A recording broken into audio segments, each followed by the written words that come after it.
Jace Denman here for Flag Family Media. I'm here with defensive back Micah Runion. Micah, obviously another big win this past weekend. Kind of though our thoughts, at least my thoughts up in the booth, was that maybe it wasn't the cleanest first half you guys could have had. But obviously you guys got things straightened out on the defensive side of the ball. Had a great second half. You get another big win. What went into getting that victory against Jamestown last week? Yeah, I think the big thing for us was just keeping that quarterback in the pocket. I mean, he was a good player. He's probably the best player on the team. So he was able to make plays and scramble around a little bit. So I think limiting that was pretty big for us.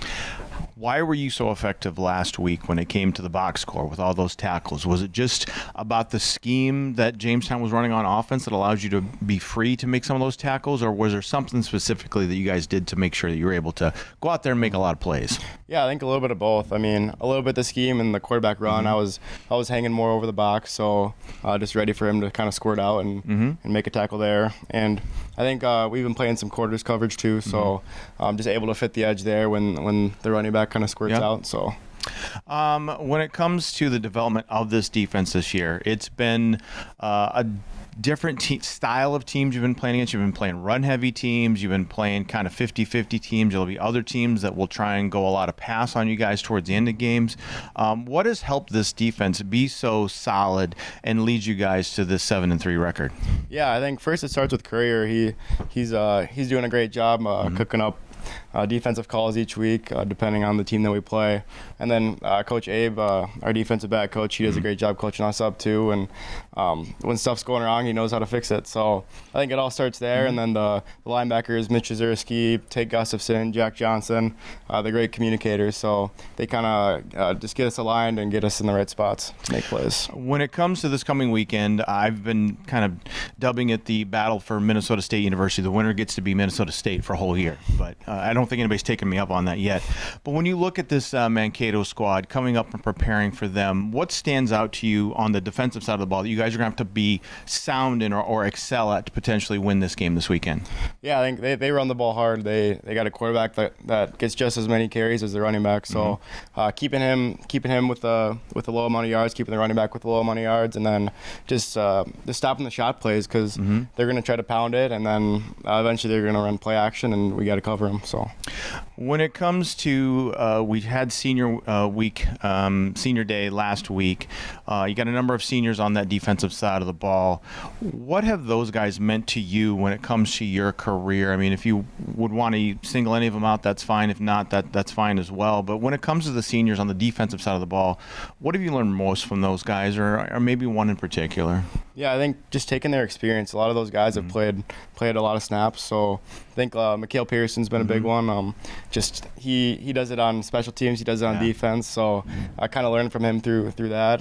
Cody Sorensen, obviously, he's a little older, but he's the old man of the group. Yeah, exactly. Yeah, he's got a lot of experience. So he's a great teacher. He knows how to teach all the DBs up.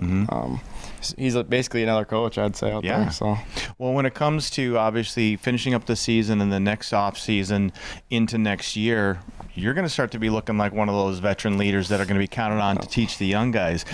I'm sure you probably haven't given that any thought, but have you thought about maybe how your leadership style will develop over the next 12 months? I mean, a little bit here and there. Obviously, with senior day, we were all in the huddle before the game. The seniors were out there. I was kind of looking around. I was like, wow, a lot of guys are going to be gone. Yeah. So just taking a step with vocal leadership and leading on the field as well by example. I think those are pretty big things for me. Yeah. This week, you are the lucky recipient of the Heart Pillow, the Dragon Heart Player of the Week, and it signifies positivity, perseverance, pushing through obstacles. Obviously, as James and I have seen up in the booth, you continue to excel when you get that playing time on the field. Your stats show that as well. What has kept you so positive in your time as a Dragon and continue to push to get better?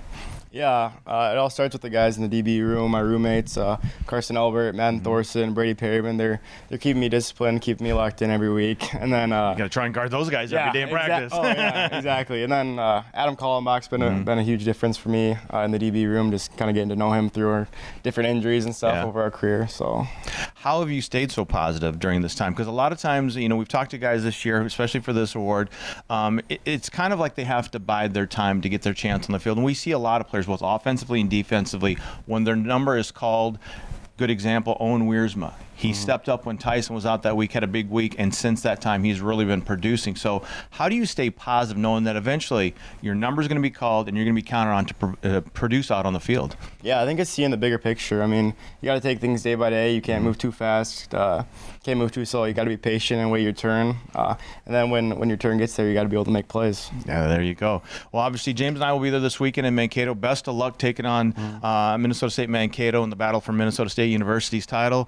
So best of luck. We'll be there with all the coverage. Yeah, thank you. Appreciate it.